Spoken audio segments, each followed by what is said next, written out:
In 1997, the death of a princess and her lover rocked the world. 10 years later, it led to the longest, most expensive and most sensational inquest in British legal history. Hundreds of witnesses were called. There were arguments, lies, tears and accusations, as intimate details of their private lives were dissected on the world stage. Yet before the court case had even begun, the media had already decided what the verdict should be. However, in Britain and around the world, millions of ordinary people were convinced, and after the inquest still are convinced, that the deaths of Princess Diana and Dodi Fayed were no accident. I think it's murder. Murder. It was murder.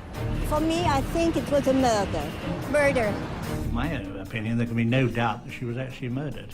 When the woman left a note saying, FYI, if I'm dead, here's how it's gonna happen, and then it happens exactly like that, I think someone should pay attention. I mean, I just know our initial reaction was, well, they finally killed her, because we're used to it. I think it was murder. If you go to a bar, you'll find 3 people who go, ooh, but the royals did it, didn't they? Oh, of course Diana was bumped off. She knew she was going to be bumped off. I wasn't sure if Diana's death was an accident or murder, but I suspected a cover-up by the British establishment, an elaborate exercise in burying the truth rather than uncovering it. I suspected a conspiracy, but this isn't just the old story about a conspiracy before the crash. It's about a conspiracy after the crash. We all know that the biggest scandals are always the cover-ups. I mean, it isn't the Watergate, it's not the break-in, it's the cover-up which is the big scandal. When you have the head of the British Security Services calmly announcing we have never killed anybody in the last 50 years, I laughed out loud. What's the point of them then? I didn't believe it. And so if you don't believe that, where does that leave the rest of the establishment evidence? I decided to watch and wait, then tell the story that the press and TV news wouldn't tell. The result is a documentary that reveals what really happened during those 6 months in the Royal Courts of Justice. It is The Inquest of the Inquest. The royal family likes to present itself as part of a benign and freedom-loving tradition in films such as The King's Speech. As you will have gathered by now, this film is the antidote to The King's Speech. The inquest was held in the royal family's own court, so is it any wonder that the coroner, the royal representative in charge, decided that the key royal suspects need not even appear at the inquest to be questioned? Right from the inquest's first day, I thought, what if this woman's name had been Diana Smith, and she'd written in a note which had been subsequently unveiled, my husband Charles Smith wants me to die in a car accident. And subsequently she did. In any other family or in any other country, surely Charles Smith would have been called to the witness stand at the inquest into his wife's death. Every word you hear from the courtroom has been meticulously reconstructed just as it happened. I also had my own undercover reporter in the press tent, Richard Wiseman, listening to the journalists' conversations. Every word you hear them say was noted down exactly and precisely timed and dated. I thought when we started that I had about a fortnight before somebody tripped over my notes and realised that I actually wasn't making notes on the inquest, I was making notes on what the other journalists were saying to each other. And the longer it went on, the more I thought, I can't believe I'm getting away with this. For once, a reporter was doing the dirty on his colleagues, so the world could learn how they only reported one side of the story, ignoring anything that didn't fit their pre-written script. This looks like 6 months of my life I'm not going to get back. An absolute fucking nightmare, isn't it? There's a road accident, for Christ's sake, get over it. Young girls identify with the person who becomes the consort of the king. The big idea of being a princess and becoming queen is a fantasy. There are fairy stories about it. It's a constant fantasy for little girls. Diana dreamed of becoming a princess too, but unfortunately for her, when her fairy tale fantasy came true, the reality was not a dream, it was a nightmare. The royal family, it really is true, are much more, at least in that generation, are much more interested in animals than they are in human beings. The royals are not a sentimental bunch and treat their wives like farmers treat cattle. They're not big on romance. They're very big on breeding. And I suppose in love. Of course. Whatever in love means. Whatever in love means. Perhaps that was Diana's first intimation that this would be a loveless marriage. First of all, Mr. Al-Fayed, you have been saying for years that you believe your son was not the victim of an accident, that when he was with Lady Di, the royal family was so upset with her dating him. The fact that he was Muslim, they had him bumped off. In other words, this was a hit, a murder, and not an accident. Absolutely. It's a terrorist murder. Okay. It's not a murder, it's a slaughter of those bloody racist royal family. You think Prince Philip is so smart that he could mastermind all of this and orchestrate it? Yeah, he's vicious. Yeah, of course. You think a guy like that will accept? My son, different religion, different nationality, will be the future stepfather of the future king? You think this bloody racist family, right, will accept that? I feel for you. If my daughters were in that car with Lady Di and this was, you know... Of course you'd want to get to the bottom I'd want to get to the bottom of it, and I don't blame you. Mr. Al-Fayed, just as a background, are you a self-made guy? I mean, did you just come to... That's right. That's self-made. All I know is he owns Harrods, and that store is amazing. I think the whole bloody thing's racist. I think that Mohammed, from the day that he came here and had the temerity to bid for the top people's store, has been considered to be some sort of wog, nigger, if you like, who has sort of thrust himself on British society. Born in Alexandria under British colonial rule, Mohammed quickly left behind his humble Egyptian origins, making a fortune as a middleman for British firms in the Middle East, and whilst doing so, becoming a global billionaire. Proving that it's not where you come from that matters, it's where you end up. And he's ended up in a very nice place indeed. Besides having owned Harrods for 25 years, Mohammed Al-Fayed owns the Paris Ritz, a villa in Saint-Tropez, a Scottish castle, and a Tudor mansion on the edge of London. But he chooses to spend much of his time in this tent, so he can be close to the burial place of his son Dodi. He remembers the night of the tragedy all too clearly. Straight away I went to the mortuary to see Dodi, you know. It was a terrible scene, you know, it was so difficult. And everything worked in my mind, that's definitely there. They killed him. You know, and this is the place which he basically lived most of the time. He liked to play polo. This is the whole field which I planted as a forest. I come sometime here, when I'm here, I have breakfast. I sit with him because we believe soul comes out, you know. Maybe his soul watching us, you know, and talking to us.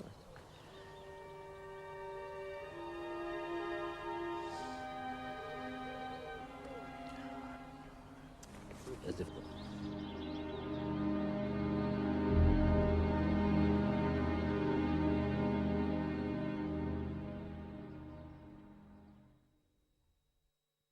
Who knows what fate will produce? Who knows what circumstances will provoke?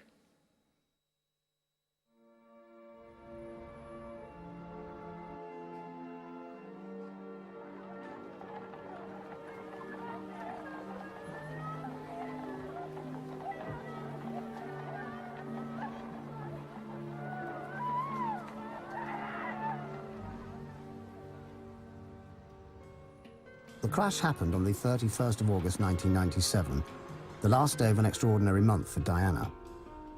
There was the whirlwind romance with Dodi, fevered speculation in the press that she was about to get married, even that she might be pregnant. Where would it all end? Would the mother of the future King of England get hitched to a Muslim and have children by him too and set up a rival court in the USA? The princess of the world at that time. The girl everybody wanted. I saw him with her. I saw the house in Malibu that Dodi was going to buy for them. Who knows what might have happened if she'd lived. So whether you think it was an accident or murder, one fact is incontrovertibly true. It was chillingly convenient for the Windsors that Diana died when she did. The last holiday she spent with her boys with me for nearly 2 weeks, she was worried and she told me exactly what's going to happen to her. So she definitely rocked the boat in an extraordinary fashion, and she's still rocking it. She won't go quietly, that's the problem. I'll fight till the end.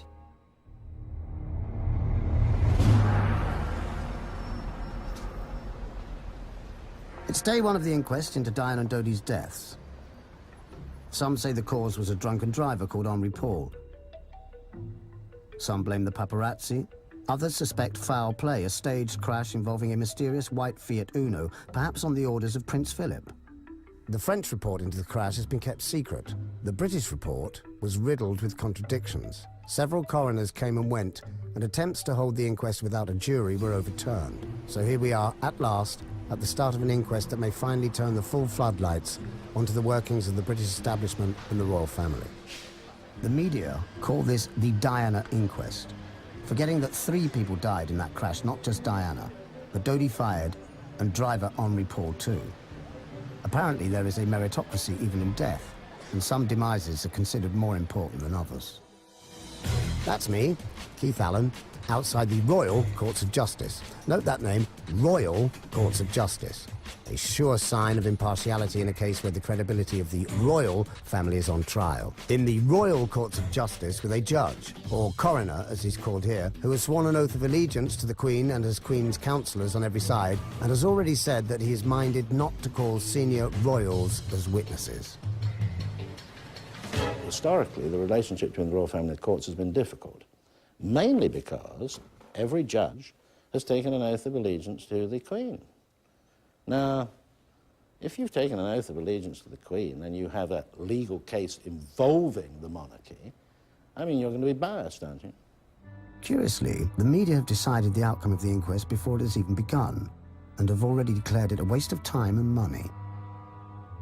Many media organisations, including the BBC, have even sent their royal reporters to cover it rather than their legal reporters. Our royal correspondent Nicholas Witchell is at the High Court. Nick. Yet Diana was no longer royal at the time of her death, and BBC royal reporters are required to spend their lives shamelessly sucking up to the palace and presenting the Windsors to the public in a favourable light. So what chance is there of impartiality from them? With most people getting their news about the inquest from journalists with such an obvious bias, I thought it was important that somebody with an open mind also reported on it. Quis custodiet ipsos custodes? Who judges the judges? Well, on this occasion, it seemed to be me and my mole. From the outset, it was clear that the coroner was firmly on the side of the establishment, hardly surprising, as he's part of it. I thought the story of the opening day would be the coroner points the jury in the direction of it being an accident, which he clearly did, and also the fact he was anticipating what the former leader of the London police was going to say without him being there. I anticipate that Lord Stevens will give evidence that he was trying to reassure the Pauls that their son had not been as drunk as a pig as had been alleged in some newspapers. Seems to me that the establishment have been talking to each other and squaring their stories before the inquest gets underway. Why aren't the media suspicious? This is really fishy. There's something very odd going on around here. And what makes it all the more odd is that the juiciest bits, the bits that are striking me as being the murkiest of all, aren't being reported anywhere. And it wasn't so much that there was a conspiracy amongst other journalists, that there was an established consensus. And anyone who sort of thought or spoke or wrote outside that consensus were regarded as being odd. This has interesting echoes of The Merchant of Venice. Because if you go back to The Merchant of Venice, I mean, the fundamental point is about Shylock, he's different. He's Jewish in this case, but also Oriental. Despite what I remember being told at school, Shakespeare's Shylock wasn't actually a bad character at all. He was just a foreigner who wanted justice, but was swindled out of it by the Venetian establishment. You know, here's Fayed, the Oriental, going and saying, by the way, I want a fair trial. And they're saying, well, no, just a minute, you know, it's all over. I mean, don't bother about it. Don't be serious. It was an accident. You know, we didn't really mean it. No, he said, I'm coming into court. I'm going to use your judicial system against you. And of course, he's robbed in court. When you read that, you can also read it as an essay in the way in which the establishment, the Venetian establishment, suddenly find themselves confronted by an outsider who's demanding his rights. He's saying, all I want is justice. Can I have justice, please? You set up all this judicial system. I'd like it, please. And they want to really say, well, it's not for you, you bastard. The point of the inquest is to investigate the suspicious circumstances surrounding the crash. But will it answer these questions? Was it pure coincidence that Diana told many people she would be deliberately killed in a car crash? Why did the CCTV cameras along the route apparently not record anything? Were driver Henri Paul's blood samples tampered with to make him appear wildly drunk, even though he seemed to be sober? Why were Diana's phone calls being bugged by the American Secret Services? And who was driving the white Fiat Uno that may have caused the crash? Poor Diana. All the royals wanted was a brood mare crossed with a clothes horse. Have a little love on a little honeymoon. You got a little dish and you got a little spoon. A little bitty house and a little bitty yard. A little bitty dog and a little bitty car. But it's alright to be a little bitty. A little hometown or a big old city. Might as well share, might as well smile. Life goes on for a little bitty while. Life did indeed go on for a little bitty while, until the brood mare turned out to be a kicker who bolted through the stable door and went to get her oats elsewhere. The establishment didn't want the idea of a future King of England having a Muslim half-brother or sister. There's only one conspiracy theory, as far as I'm concerned, to do with the death of Diana, and that is a conspiracy that's grown up that it was an accident. Before a single witness had been called. I think the remaining thing that needs to be done is the jury bailiffs need to be sworn for the journey to Paris.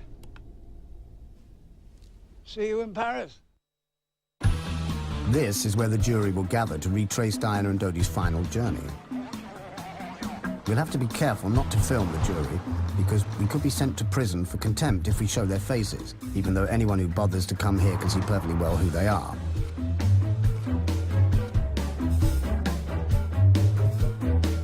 And oh, look. Oh, there's Posh Spice, who just happens to walk out of the Ritz while the world's cameras are here. Diana was a celebrity who was supposedly hounded by the paparazzi, yet now here's another celebrity using the inquest as a chance for a photo opportunity with the paparazzi. They never learn. Ah, there's the legal charabanc. This bus is officially a courtroom, we've been told, and must be treated with the same dignity as the royal courts of justice themselves. But, oh dear, first it appears to have knocked a policeman off his motorcycle, and now a tyre has just burst, thereby somehow undermining the majesty of the law. After the jury had visited the crash scene, so did I. Where? Yeah. This is it? Yeah. Is this the tunnel? Yeah, you didn't know? No. As well as endlessly debating whether Dodi might have impregnated Diana, the inquest devoted several weeks to a minute investigation of her periods, contraceptives, and sexual habits. It's almost as though the establishment wanted to demythologize her in the eyes of ordinary people by putting her uterus on public display. And by going in with Dodi Fayed and falling in love with him, as I believe she absolutely did, head over heels with the guy, you've got the ultimate cocktail of danger for the British establishment. Perhaps it was unwise for Diana and Dodi to get together, but they clearly fell deeply in love. And thinking about the way their lives were prematurely snuffed out had a strangely melancholic effect on me that night.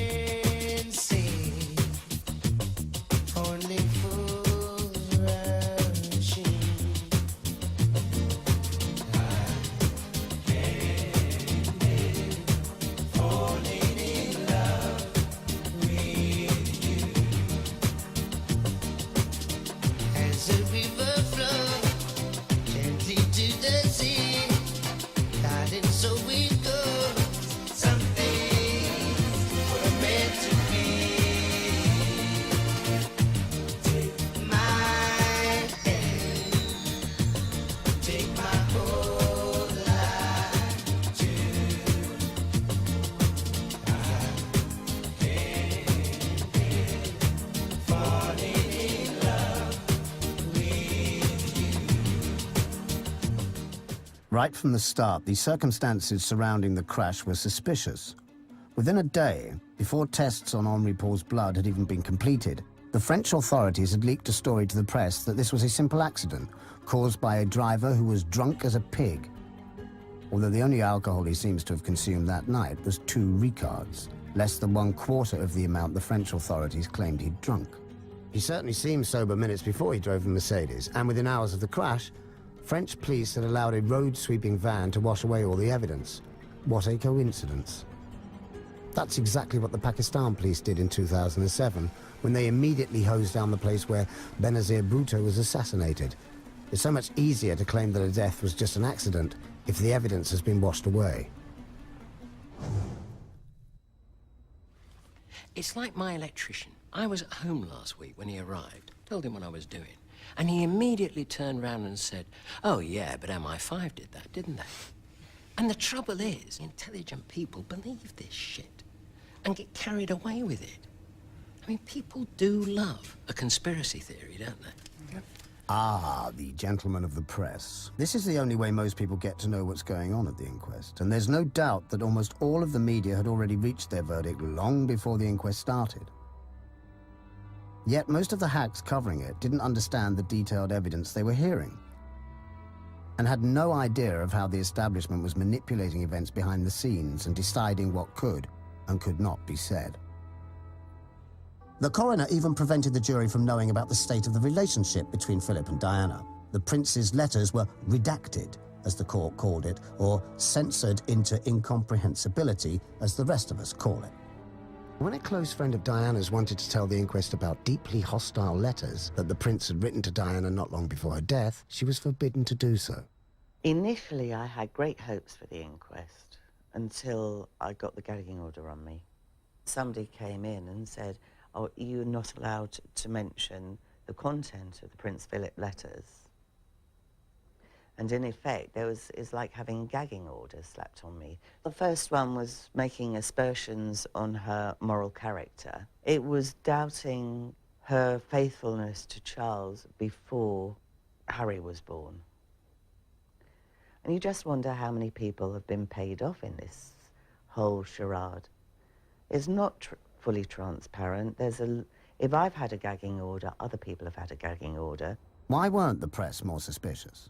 Well, journalists have to answer to their editors, who answer to their proprietors, who all want knighthoods. The upshot being that most journalists are instinctively pro-establishment and are unwilling to accept that the official story about Diana's death just does not make sense. Well, it's difficult to get a man to understand something when his salary depends on him not understanding it. The most daunting aspect was the media attention. And I seemed to be on the front of a newspaper every single day. And the higher the media puts you, place you, is the bigger the drop.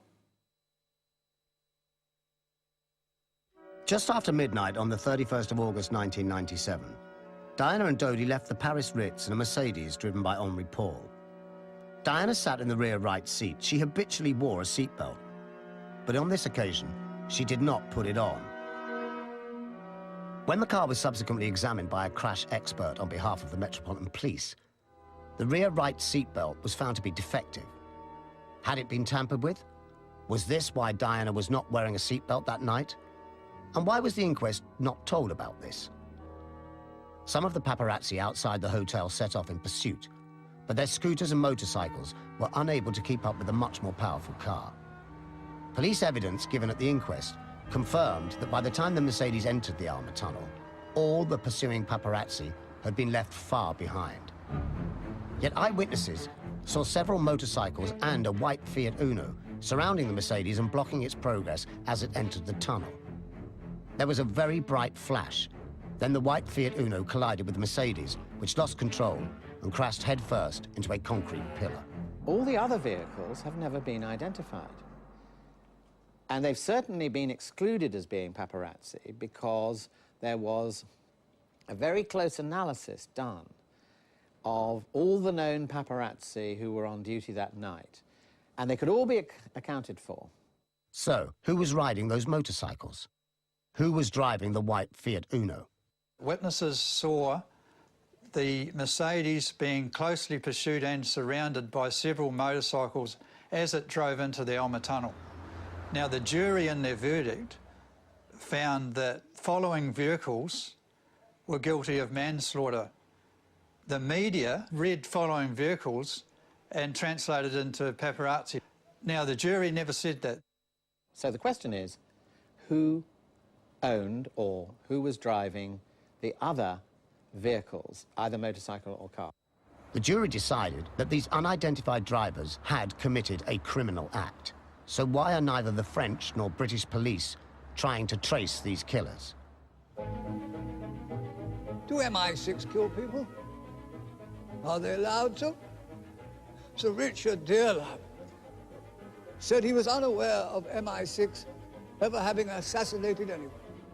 When you have the head of the British security services calmly announcing we have never killed anybody in the last 50 years, I laughed out loud. What's the point of them then? You know, we've all been to James Bond movies, thanks. We know the security services do a lot of dark stuff. So the idea that we're supposed to believe that in 50 years the British secret agents have never actually killed anyone, I didn't believe it. And so if you don't believe that, where does that leave the rest of the establishment evidence? Of all the lies told to the inquest, the most absurd was that the British Secret Services have never killed anybody. This shameless lie was exposed by Richard Tomlinson, a former MI6 agent, who gave evidence to the inquest by video link from France. He couldn't come to Britain because if he had, he would have been instantly arrested. Tomlinson saw a secret MI6 plan to assassinate a Serbian leader in a car crash in a tunnel by flashing a very bright light into the driver's eyes. At first I just thought it was a joke, and I refused to believe the officer when he told me about it, because he first of all outlined it to me verbally. And then I went back to see him a couple of days later on another matter, and he sort of gave me a copy of he showed me the minute to sort of prove that he hadn't been joking about it. And so I remember that very clearly. Well, there have been other times in my life where I have been involved in death, yes. But I can't talk about that. Curiously, several witnesses who were near the Alma Tunnel at the time of the crash reported seeing a bright flash seconds before the collision. Have you ever driven at night when some careless driver is coming at you with his headlights on full beam? Imagine that, 100 times as bright, in a narrow tunnel. The result would be exactly what happened to Diana and Dodi's car. I don't think many people would want me to be Queen. Actually, when I say many people, I mean the establishment that I'm married into, because they've decided that I'm a non-starter.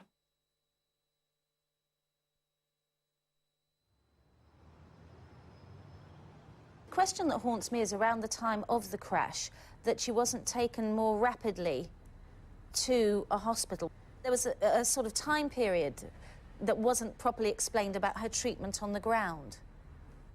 The crash occurred at 12:23 a.m. Dodi and Henri Paul died instantly. The bodyguard, Trevor Rees, was seriously injured. Diana was injured, but was conscious and alert.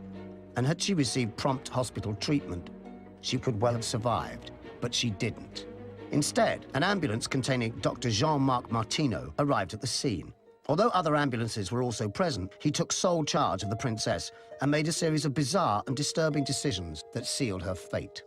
It took an astonishing 37 minutes after the crash for Dr. Martineau to remove the still conscious Diana from the Mercedes and put her in his ambulance. Odd, because the back of the car was undamaged. It took an extraordinary 81 minutes after the crash before the ambulance even set off for the nearby hospital. Oddly, it made no radio contact with Ambulance HQ throughout the journey. It took an inexplicable 1 hour and 43 minutes after the crash before the ambulance arrived at the nearby hospital, having traveled there at a snail's pace on empty roads. By then, Diana's life was ebbing away. At the inquest, experts agreed that her life could have been saved had it not been for the suspiciously slow and furtive actions of Dr. Martineau and his crew, the other members of which have never been officially identified or interviewed. There is no dispute that at about 12:26, the emergency services in Paris were notified that there had been a serious car crash. There were 2 dead, 2 seriously injured. So all it needed at 12:35, if I may say so through you, was one call saying, look, I think we may have a real problem here. Please be at the ready. That is precisely the conclusion that we would have put in our report.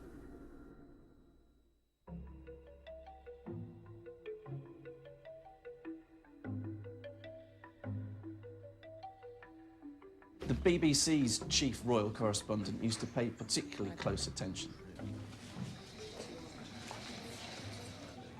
Here's the guy that considers himself to be, effectively, the Walter Cronkite of British television. He's in front of arguably the story of the decade. It's unfolded, but he doesn't even have to dig it up. It's happening right in front of him. And the guy falls asleep. And not just once, but several times. I do things differently because I don't go by a rule book, because I lead from the heart, not the head. And albeit that's got me into trouble in my work, I understand that. But someone's got to go out there and love people and show it. Whoever we are, or wherever we're from, we should have noticed by now our behavior is dumb. And if our chances expect to improve, it's going to take a lot more than trying to remove the other race or the other whatever from the face of the planet altogether.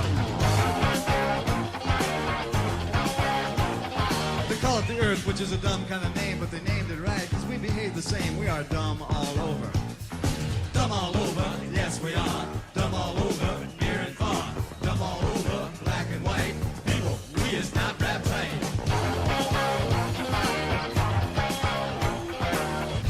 There was a powerful reason why the secret services of Britain, France, and America might have wanted Diana dead. It was Diana's involvement in the campaign to ban landmines.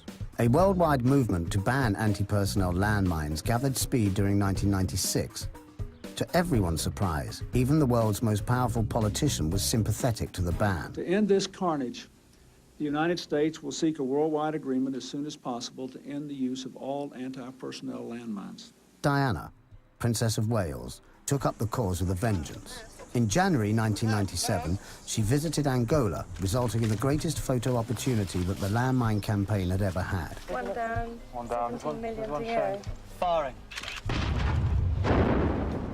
Her involvement caused huge anger amongst governments.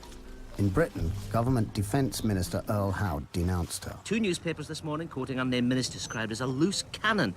Simone Simmons was with Diana in February 1997 when a government defence minister made a threatening phone call warning the princess to end her involvement with the campaign, otherwise accidents could happen.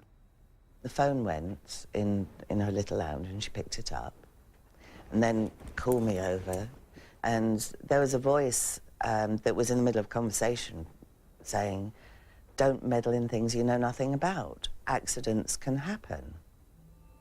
She went a bit pale. She took it as a threat, and she said that was Nicholas Soames. I don't know his voice, but it was very, very plummy. And she actually used a derogatory term. She said, "Doesn't he sound like he's talking with a cock in his mouth?" Days before she died, Diana made another visit to landmine victims, this time in Bosnia. Again, there was global press coverage, which made her even more of an enemy to many powerful forces in the armaments industry. Diana was certain that her phones were being tapped by the British Secret Services. Every time she'd hear a click, she used to say, "Boys, time to change the tape." We now know that her calls were also being monitored by the American Secret Services. After years of denial, they finally admitted to having almost 1,200 pages of transcripts, although they refused to make most of them public, claiming it would threaten national security.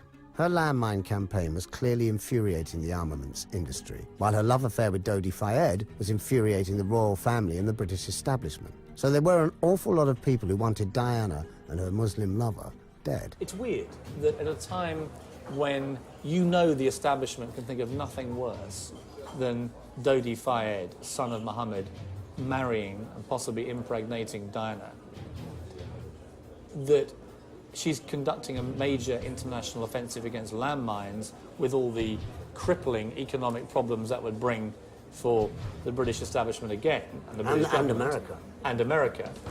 If you add all these to the mix, then if you were ever going to do something dodgy to Diana, that's the time you would do it. She'd become trouble, as she used to say to me. "I'm trouble to them. I won't go away. I won't go quietly."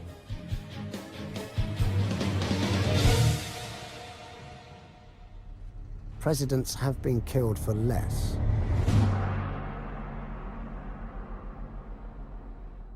I think it was an opportunist killing. Yeah. They had until September the 19th.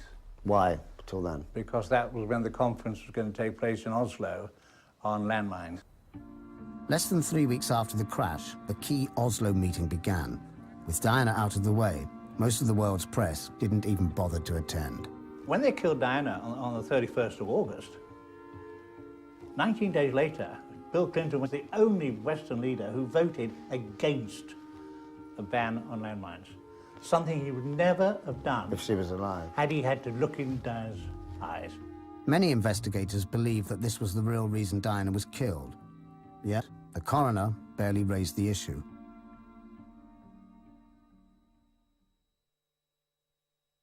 Knowledge is power. In the years before Princess Diana was killed, she told many people that the British establishment was planning to eliminate her. Oh, of course Diana was bumped off. She knew she was going to be bumped off. She always said she's not going to make old bones. Diana had left a note saying that she thought that somebody was going to kill her and that it would be in a car accident. Diana asked her lawyer, told him that she had from a very confidential source in the palace, Prince Philip, planning to get rid of her in a car accident. She wrote this letter to her butler, Paul Burrell, telling him that the royal family were planning her death. Diana said the same thing to her lawyer, Lord Mishcon, who made a note of her prediction. This old British establishment lawyer realized that the note could have devastating consequences for the royal family. So 3 weeks after her death, he handed it to Britain's chief policeman, Lord Condon. The police chief also realized its significance, so he concealed it and kept it secret for 3 years.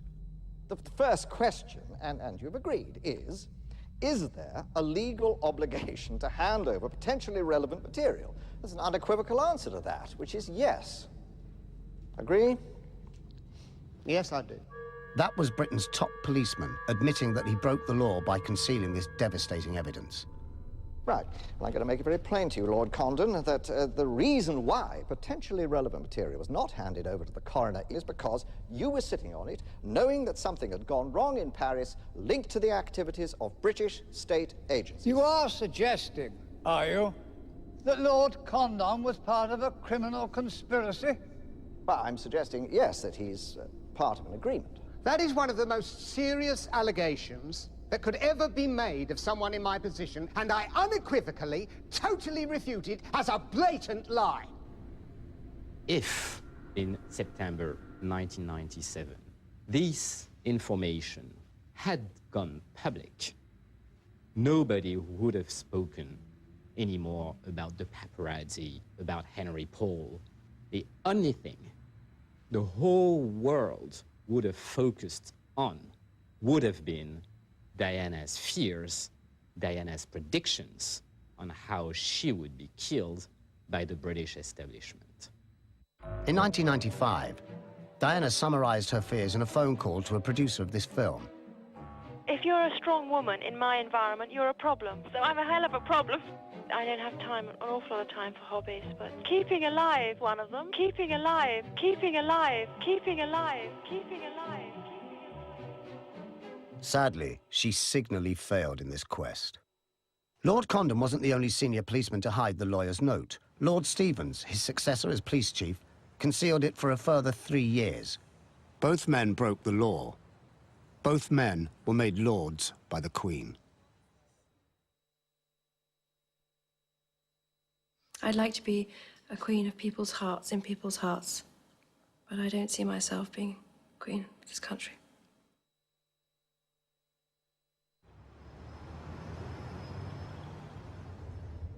Diana died soon after arrival at the hospital, and although she had been stripped of her royal status in life, in death her corpse mysteriously became royal property. Within hours, royal representatives had given orders for her body to be partially embalmed, a process that conveniently made it impossible for anyone to tell if she had been pregnant. Attention then turned to the body of the driver, Henri Paul. Before blood tests had even been completed, the French authorities were already insisting that he was drunk as a pig, although the only alcohol he is known to have consumed that night were 2 single Ricards.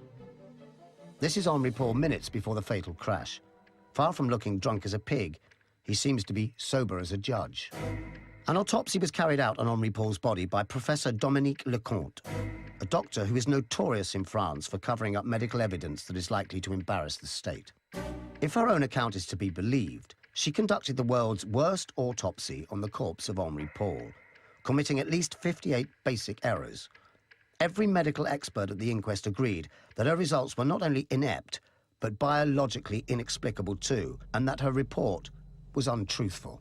We have Professor Lecomte giving an account of events which, on the face of it, cannot be true.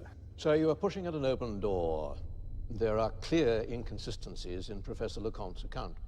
The blood tests carried out by Dr. Pepin were equally unbelievable. We are all agreed that the explanation offered by Dr. Pepin and Professor Lecomte together for carboxyhemoglobin concentrations in the blood samples is implausible and can be discounted.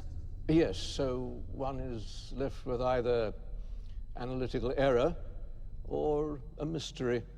Suspicions grew at the inquest that the blood tested by Lecomte and Pepin had not come from Henri Paul at all, not least because it contained lethally high levels of carbon monoxide.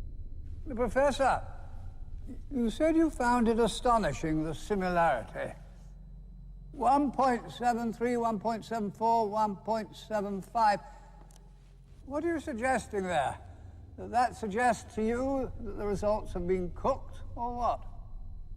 That would be my interpretation.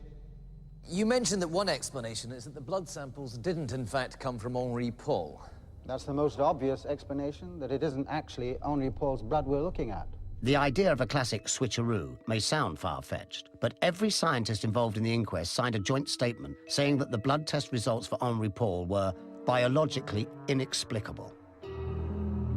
Professor Lecomte and Dr. Pepin refused to attend the inquest, even though as citizens of the European Union, they were legally obliged to.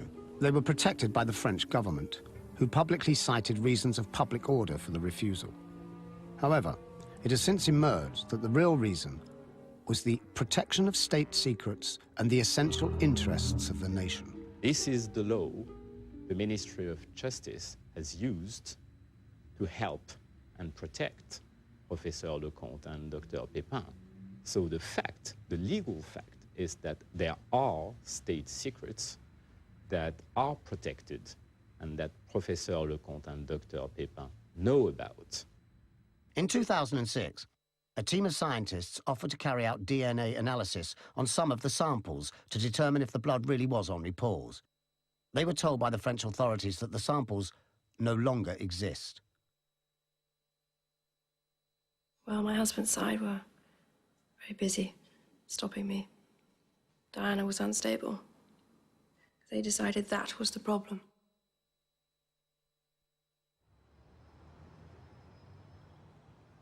The inquest spent weeks examining Diana's love life in minute detail and considering whether she was pregnant when she died. But why? Whether Diana was pregnant or not, or whether she was actually going to marry Dodi Fayed or not, is not important.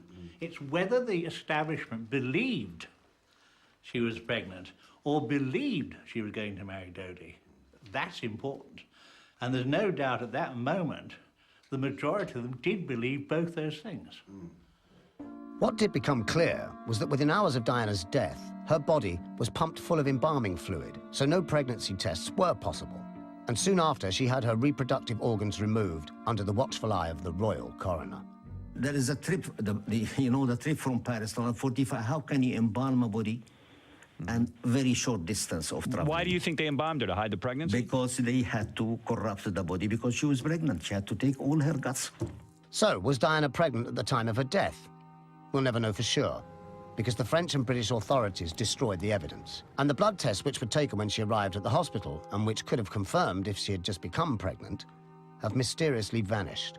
But ask yourself this: would the British establishment have allowed Muslim blood to enter the royal lineage? And how far would they be prepared to go to stop it happening? Deep down, we see them now as an establishment that are capable of murder, which is quite serious.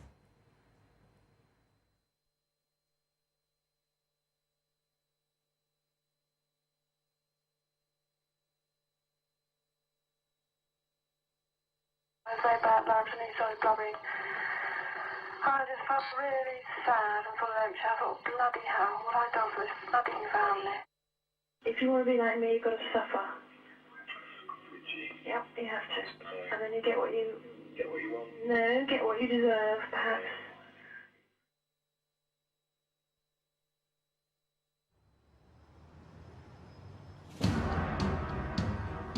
There is no doubt that the entire inquest was skillfully manipulated by powerful, unelected forces to the advantage of the royal family. This could only happen because Britain is, in essence, a monarchy, not a democracy. Much of Britain still operates on a system of unelected power. And at its centre are the Windsors, the old aristocracy, and their vast wealth. Just as in medieval times, the royal family live a life of unfettered privilege, with British taxpayers funding their lavish existence. I mean, where do we get off on this argument? Only one family, and by the way, a highly unrepresentative family, has the right to a seat at the head of stateship of our country. Now, I think that is a fundamentally flawed argument, and I don't know how it can be used in the modern world. The idea of a hereditary ruler is as absurd as the idea of a hereditary mathematician. Officially, the royal family cost British taxpayers £40 million a year, but that's just the tip of a very large iceberg. The royal palaces are maintained by the taxpayer, even private ones, such as Balmoral. Windsor Castle is theirs too, except, of course, when it burnt down, when the bill for rebuilding it also fell on the public purse. Their wealth includes the vast royal art collection, which is worth billions of pounds and belongs to the British people, yet the people aren't allowed to see it. In return, the royal family refused to obey many British laws, such as the 1968 Race Relations Act. As can be seen from this footage, there are very few non-whites in the royal household. Indeed, it is ironic that the ritual ceremony we are now watching is called Trooping the Colour, because as you can observe, there's barely a non-white face to be seen. The royal family are notorious for their racism.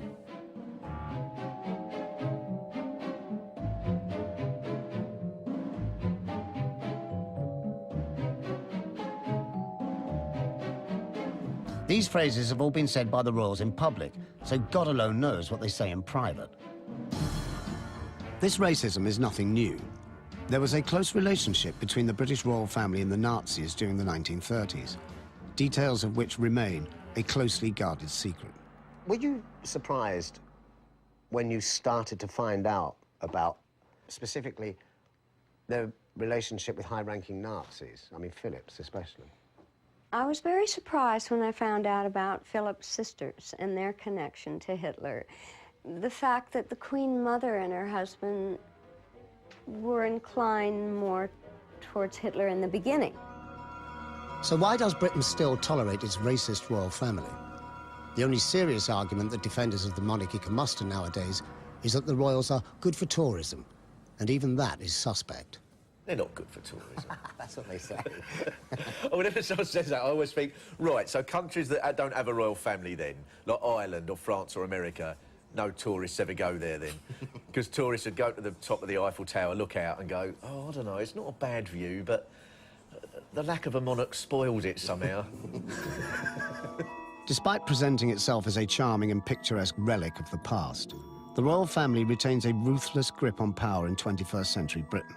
It presides over a corrupt and corrosive honours system that keeps tens of thousands of public officials in permanent obedience to the monarchy, all hoping for a knighthood or an OBE in return for a lifetime's loyal service.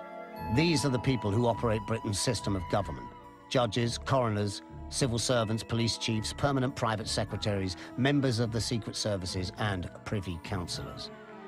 When I became a cabinet minister, I was made a privy councillor. You swear that you will protect the Queen from all foreign prelates, potentates and powers, and you will report on colleagues if they're disloyal and so on. And they read it to me, and I said at the end, I didn't agree. And they said, you don't have to agree. So I said, what do you mean? They said, we've administered the oath. Now, that phrase, the administration of oaths, which people would have heard, means you're injected with the oath. I've been injected with an oath. The royals don't only use honours and oaths of allegiance to preserve their power. They use intimidation too, as Diana found to her cost. They demand absolute secrecy and loyalty from their subjects, and they stifle dissent. I think of the establishment, our establishment, as a kind of a legal mafia whose watchword, really, is the watchword of the real mafia, omerta, silence. That's why many people regard them as gangsters. Gangsters in tiaras. And given Prince Philip's Nazi background, is it really so unthinkable that those at the top of the present-day British establishment might go to any lengths to rid themselves of a turbulent princess? Well, anything good I ever did, nobody ever said a thing. Never said, well done, or was it okay? But if I tripped up, which invariably I did, because I was new at the game, a ton of bricks came down on me. Still, successful producer, Dodie, wasn't he? I mean, what did he ever produce? Fuck all. That's what he produced. Fuck all. He produced his inquest by dying, you know? Successfully getting himself killed. It's just the typical rich man's son, you know?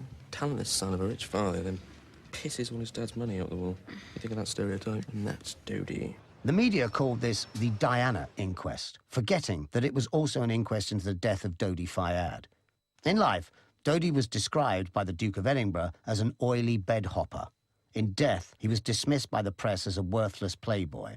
But the inquest revealed these descriptions to be wholly untrue. He loved to make movies. He liked that ability to make movies. That was his chosen profession. The other good thing that came out of the inquest, why it was successful, is that it cleared Dodi's name. The evidence was overwhelming about the kind of guy he was. Not a playboy, actually. Straightforward, really caring, sensitive, funny man, and not a shit. He was smart, Dodi. He understood everything about his father's profession and his profession. He told me on so many occasions, I want to run a studio. I want to have a studio of my own. Dodi first showed his cinematic talent in 1981 as executive producer of the Oscar-winning film Chariots of Fire. But Chariots of Fire, think of any British movie, have 4 Oscars in the same time. So it's ostensibly a film about a Jew taking on the establishment. That's right. I mean, the racism, you know, again. And this was unbelievable way of thinking that he had the idea. Following the crash in 1997, there was an outpouring of grief for Diana in the press. But the media virtually ignored Mohammed Al Fayed's devastation over the loss of his son, Dodi. I've seen him crying, telling me how he shared a bed with Dodi every day of his life from 2 to 13, after his mother left. When you hear things like that, you know how close they were.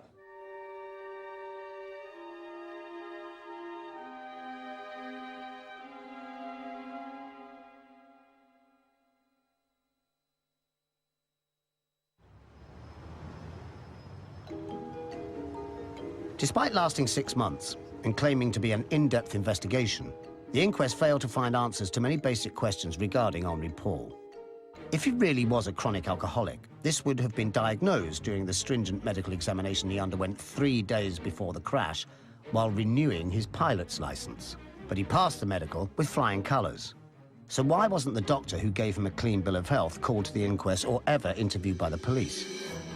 Why did Britain's top policeman, Lord Stevens, tell Henri Paul's parents in 2006, in front of other policemen who kept a written record of the conversation, that their son was definitely not drunk? He asserted that Henri was not drunk on the evening of the accident and that he was driving at a lower speed than indicated in the French proceedings. That is totally what Mr. Stevens told us. Yet 6 weeks later, Lord Stevens published a report claiming that Henri Paul was drunk. So, who was lying, Lord Stevens or Lord Stevens? After the crash, the police searched Henri Paul's apartment twice. 2 searches were made of Henri Paul's home by the French police. More alcohol was recorded as discovered on the 2nd search than on the 1st. The first time, all the police found was an unopened bottle of champagne and a quarter bottle of martini, which hardly supports the claim that he was an alcoholic. So the police returned a few days later. And, would you believe it, this time they claimed to have found enough alcohol to stock an entire bar. Beer, wine, Ricard, bourbon, vodka, port, champagne, cassis, Pinot... There is no obvious explanation for this. You must consider whether there are any sinister implications. Some might say that, on the contrary, there is a very obvious explanation, and that its implications are very sinister indeed. The inquest heard undisputed evidence of Henri Paul's links to the French Secret Services, the Direction de la Surveillance du Territoire, and to Britain's MI6. I just remember reading his file and thinking it was interesting that, first of all, they had a Frenchman working for MI6, because it's actually quite rare to find someone who is French who are prepared to work for MI6, because they quite often don't. And secondly, because I'm a pilot myself, I remember this particular person having an interest in flying. So why did the coroner tell the jury in his summing up that Henri Paul had no links to the security services? Henri Paul's bank accounts show he received a total of 350,000 French francs of unexplained income during the final months of his life, mostly from checks. Why didn't the inquest establish who had written those checks, or examine the transactions made on Henri Paul's 5 credit cards, or allow the jury to see his mobile phone records?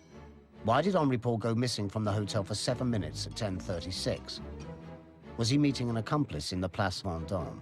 What about the gesture that Henri Paul made outside the Ritz moments before driving off in the Mercedes? Was it a signal to an accomplice? If the inquest had failed to answer one or two of these simple questions, you might put it down to incompetence. But its failure even to ask many of them can only have happened because the authorities already knew the answers and wanted to keep them hidden. Henri Paul was not drunk and was working for the Secret Services on the night that he died. Day 68. The only senior representative of the royal household to appear at the inquest was Sir Robert Fellowes, the Queen's private secretary. On day 68, while under oath, he had the following interchange with Michael Mansfield. Were you on holiday at the time? I was on holiday from somewhere around the first week of August. Until? The week after the death of the Princess and Mr. Al-Fayed. And I went back to Balmoral on the following Sunday, I think, after the funeral. So, would it be fair to say that you were not, in fact, therefore, at the palace or nearby when all of this was happening? I was at the palace, certainly, until the end of July.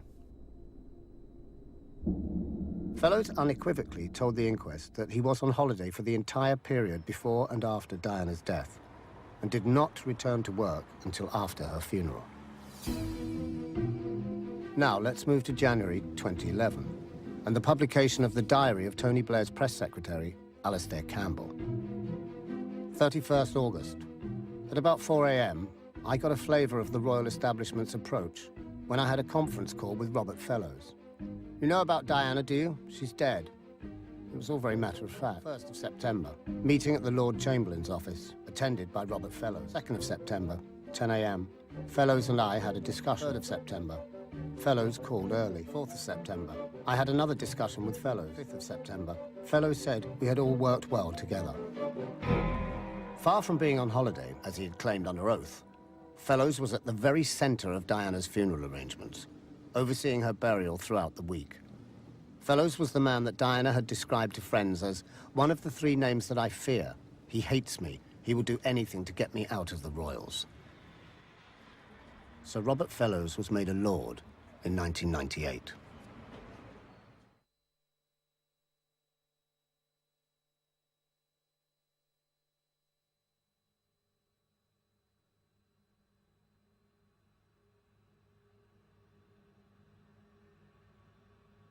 This little boy is called Philip.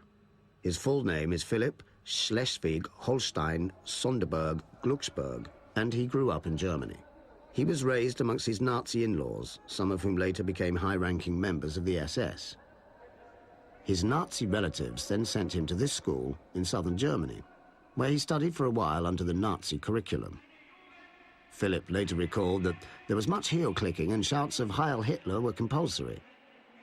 And here's Philip, in Darmstadt, in the heart of Germany, in November 1937, attending a family funeral for some of his Nazi in-laws.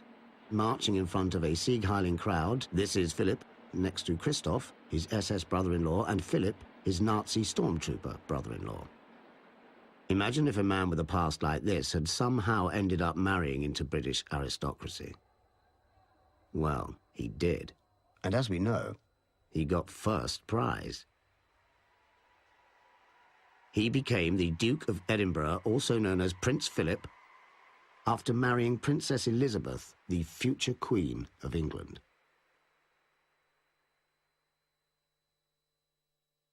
British lawyers have warned us of 87 legal issues concerning this film. Several of those warnings concern the following interview.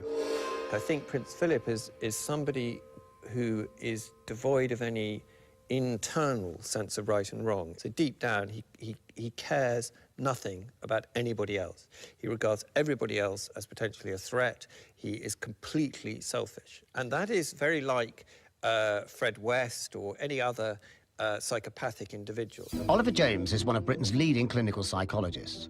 Yet lawyers told us that we could not include his professional diagnosis of Prince Philip in this film. So we looked for the current medical definition of psychopathy and discovered that most psychopaths are not convicted criminals but function normally in society. We also found that psychopaths tend to gravitate towards highly paid professions, such as the legal profession and, oh dear, us, filmmakers. Queen Elizabeth and Prince Philip have traditionally been presented to the public as role models for the rest of society. But why? Certainly, I mean, Philip's been in half the beds of England, including two of his wife's close family. But, Who? Do you want me to say that? Or Yes, go on. Princess Margaret and Princess Alexander. Stop it. I don't think that she was somebody who was a kind of would have wanted to marry a psychopath. I think she must have got a very nasty shock when she found out quite how unpleasant he is. But obviously, being the sort of person she is, she said, well, that's it. You know, I've got to stick with this, and and he's going to shag anything that moves, and I can't do anything about that. That's what they all do anyway, isn't it? Almost everyone has heard rumours about Prince Philip's innumerable extramarital affairs. Yet newspapers have never published full reports, whereas they routinely expose the affairs of pop stars, footballers and other celebrities. Why? Because in Britain, the media dare not challenge the authority of those at the very top. I have a friend of mine who was at a party where he had to observe the disgusting sight of Prince Philip wearing a leather jacket, dancing to a Stones song with his hand halfway up the skirt of some young woman. This is, and that's not an unusual event at all for Prince Philip. He's done that sort of thing many times. This isn't a question of morality. It's a question of media cowardice. The British press usually love nothing more than exposing the peccadillos of eminent people. All except senior members of the royal family who are mysteriously exempt. Funny, that. You may think that we should have given Prince Philip a right of reply in this film. Well, we did, but he declined our invitation, as did the entire royal family. And they are not the only ones. In fact, if you're wondering why you're not hearing from any members of the British establishment in this film, it's certainly not for want of trying on our part. We asked all of these pillars of the establishment to take part, and they all refused. I wonder why.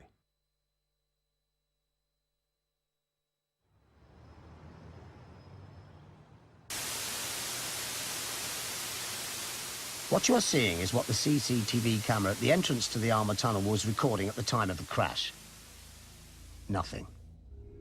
Because it was switched off, even though it was usually switched on 24 hours a day. Was that just another coincidence? Or something more sinister? Well, you do ask a good question. You say, how is it that every single traffic camera in that tunnel was switched off or not working?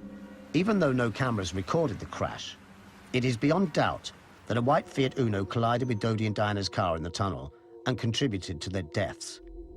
The French police tried to deny its existence at first, but too many eyewitnesses saw it, and paintwork from a white Fiat Uno was found on the Mercedes, where the two cars had collided. So, who was driving it? Suspicions fell on James Anderson, a photographer with connections to the Secret Services. He had been following Dodi and Diana earlier in the month during their holiday in the Mediterranean, but he was not amongst the paparazzi who were waiting outside the Paris Ritz on the night of the crash. Anderson was a millionaire paparazzo, a very well-known member of the paparazzi on the continent, made a great deal of money out of royal pictures, lived in some style in the French countryside. He told police that he wasn't in Paris on the night of the crash, but gave two completely different accounts of where he had been. His wife and son also gave him contradictory alibis. Privately, he told friends that he had been there in the tunnel in Paris that night. Crucially, Anderson owned a white Fiat Uno. It was said of this Fiat Uno that it was up on chocks and didn't work. Well, that appears to be untrue, too. It was driven many hundreds of miles around the French countryside. So the whole question of the Fiat Uno and who was driving it, which is of course absolutely crucial, totally crucial to the investigation, has never been resolved, and you have to say, why? In May 2000, Anderson's body was found in a blazing car in woodland near Montpellier. In a Ministry of Defence field, shooting range field, in a car which was burned out and locked, but no keys were in the car or in his pocket. And the police claimed he had committed suicide. They claimed this, even though the fireman who found him says he saw 2 bullet holes in Anderson's skull. You don't have to be a conspiracy theorist to point out that it's difficult for a man to shoot himself twice in the head and then set fire to his own car before dying. I would like a monarchy that has more contact with its people.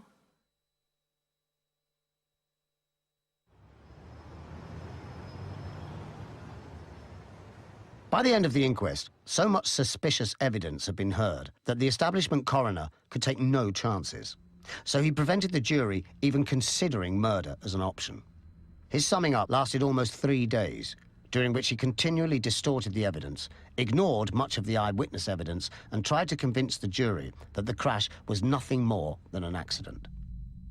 At the start, I told you it was not necessary to solve every subplot in the story. There are certain matters relating to Henri Paul that simply cannot be resolved with any clarity. You've not heard in person from Professor Lecomte, Dr. Pepin and others concerned with the analysis of Henri Paul's samples. In common with most road traffic accidents, this collision did not appear to have a single cause. The relationship between Diana and Dodie had reached the point where it could no longer be tolerated. The conspiracy theory has been minutely examined and shown to be without any substance.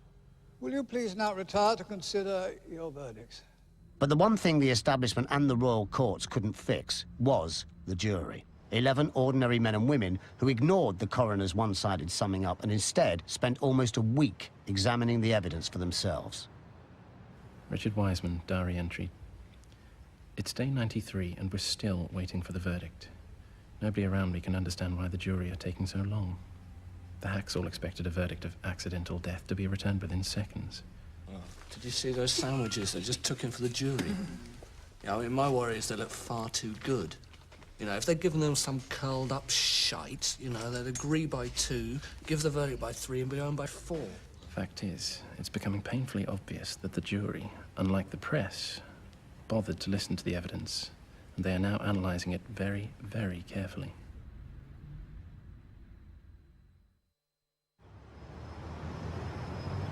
A year after the inquest into the deaths of Princess Diana and Dodi Al-Fayed, we asked a cross-section of ordinary people what the jury's verdict was. Accidental death? Purely an accident. It was accident. Was it accidental? Accidental death. It was an accident. Accidental death, I believe. It was an actual accident. Accidental death. Accidental death. The answers the public gave us were uniformly inaccurate. They said the paparazzi, didn't they? The paparazzi chasing her? I think, yes, it was for the paparazzi. Around the world, people have been massively misled by the British media into believing that the deaths were an accident caused by the paparazzi.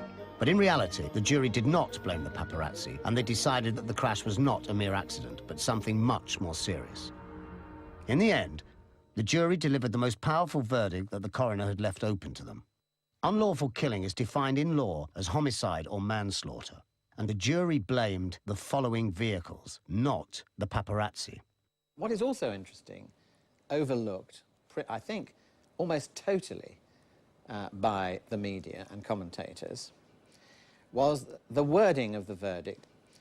Well, the detail of this verdict was such that it was an unlawful killing contributed to by, and one of the factors was, following vehicles, not the paparazzi. Initially, journalists were confused, but within minutes, the BBC was reporting that the jury had blamed the paparazzi, and the rest of the media followed the example of the British establishment's impartial broadcaster. Soon, the verdict had been spun by the media into an accident, caused by the paparazzi. And so, a lie got halfway around the world while the truth was still putting its boots on. The altered verdict was still on the BBC's news website at the time of making this documentary.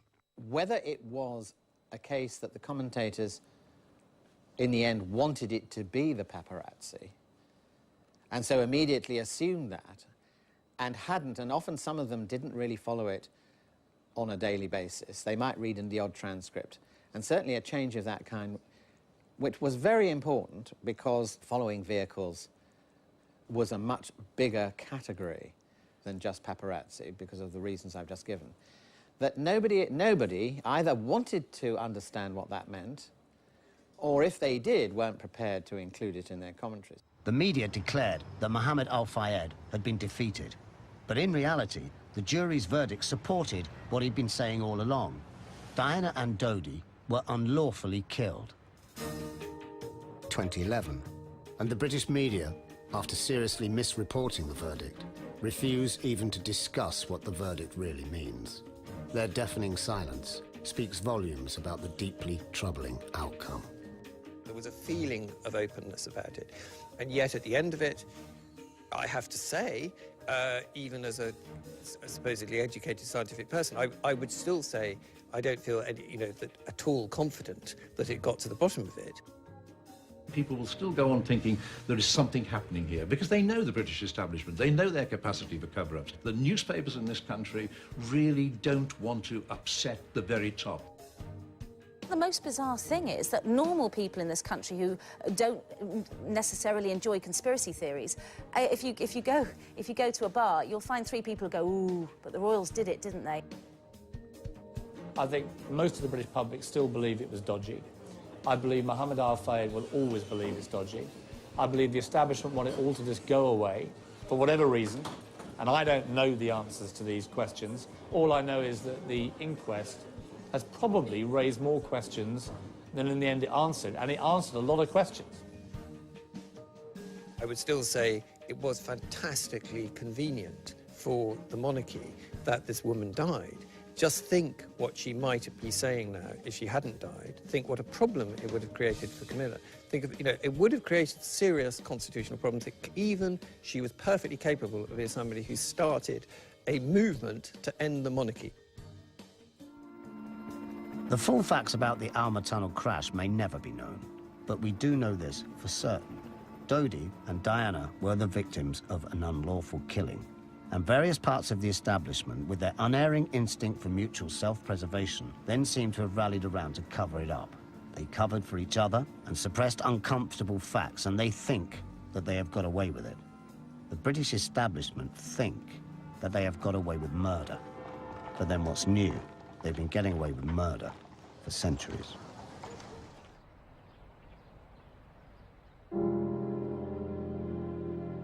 Since the crash, some curious things have happened. Charles has married Camilla, as he'd always wanted to. MI6 now publicly admit that they have been involved in killings. Diana has been airbrushed out of official royal history. No action has been taken against the police chiefs who suppressed Diana's sworn statement predicting that the royal family would kill her in a car crash. Instead, they both now sit in the House of Lords. Mohammed Al-Fayed was ordered by Prince Philip to take down the royal warrants that had hung for decades outside Harrods. And shortly before selling the store in 2010, and more in sorrow than in anger, he symbolically burned them in sight of his son's grave. I am destroying this royal crest as a tribute to my son, Dodi. I feel that he is looking down on this today. There was a clear verdict of unlawful killing. So why has nobody been arrested? What is at the core of all this is racism. Powerful people in this country, my country, don't want to hear me talking about Prince Philip's Nazi background, but I have to, because it's just 100% true. They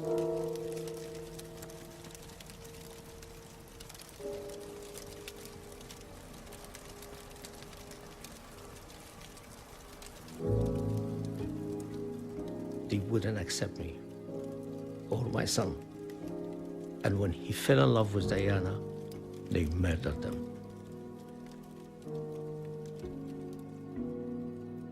Despite obtaining a verdict that vindicates his years of struggle, Mohammed Al Fayed fights on. Still grieving for his son, he has opted for truth rather than happiness. Legal action is continuing in France against the police chiefs who suppressed vital evidence, and the establishment cover-up is being steadily exposed day by day. Truth will out. And as more and more people come to understand what the damning inquest verdict really means, we may soon witness what the British establishment fears most: the end of the monarchy.